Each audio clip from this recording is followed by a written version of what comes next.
We're in day 5 of making a whole fruit Scuppernong Muscadine blueberry Concord grape wine. So every day we have to take it and punch down the fruit bag. We put it in a fruit bag to make it easier when it comes time to pull off the liquid and leave behind everything else. So we've got, now all my utensils are sanitized. Every time I do this, I have Star San mixed up in a spray bottle. And let's just walk over here and get that real quick. Okay, so I have Star San mixed up in a spray bottle that I wash my stainless spoon that I'm using to punch down the bag, and I spray this very liberally each time. Spray my hands. So sanitation is critical when you're making wine. You don't want to introduce a bacteria that you might end up making vinegar, albeit that it would be a very delicious vinegar. That's not what we want with this, so we do that very aggressively. Then we put the top back on, just loose.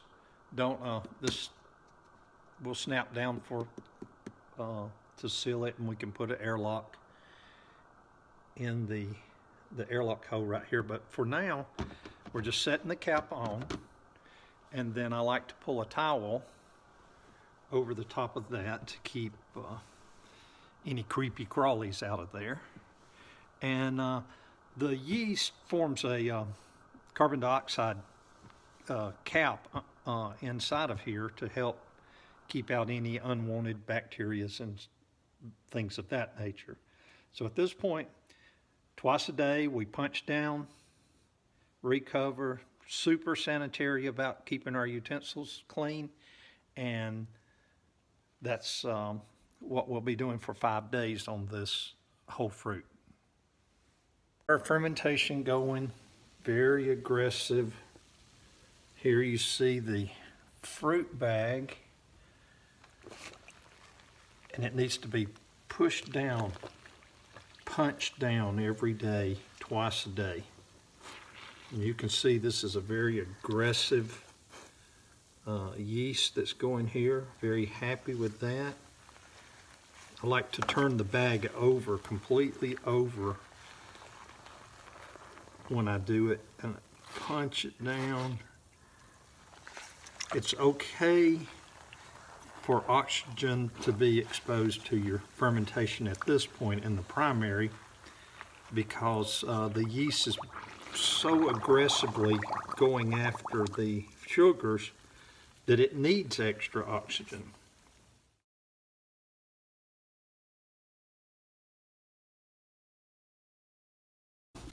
Today is the day on our fruit wine that we're going to squeeze our bag to remove all the juices and some of the pulp. I've taken a hygrometer reading, and we're down low enough. One other thing, this our ambient temperature here is, in this kitchen, is 67 degrees. This fermentation has been holding this primary at 70. It ran 72 for the first few days. It's run 75 degrees for a few days. So as of today, which is the day that we should be removing the whole fruits out, it has dropped to 70, which shows that our fermentation has slowed down. I've taken a hygrometer reading, and we're at about 1.2 in that area, maybe a little heavier than that, which is where we want to be. So as you can see, I'm just taking the fruit bag and twisting the bag and squeezing the fruit. And we'll get all the goodness out of here. And then I will let this go for another, I'll let it settle out for another day, ferment a little bit more, and then we'll be moving this to a glass carboy.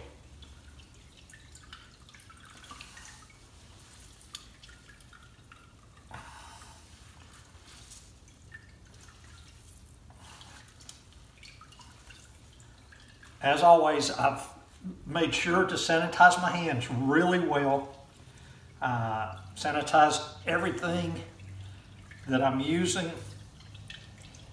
And this is about ready to go now.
Now, I am still not going to lock this lid down yet. And I'm not going to seal the airlock hole yet. Just laying this on. Again, I'm going to put a towel over this to keep out any dust particles or gnats or any type of bug that might fly around and get in here and infect the must. And this is still fermenting fairly well. We'll take a little peek at that. You can see a little bit of activity, a few rolling bubbles coming up. But this is considerably slowing down from yesterday.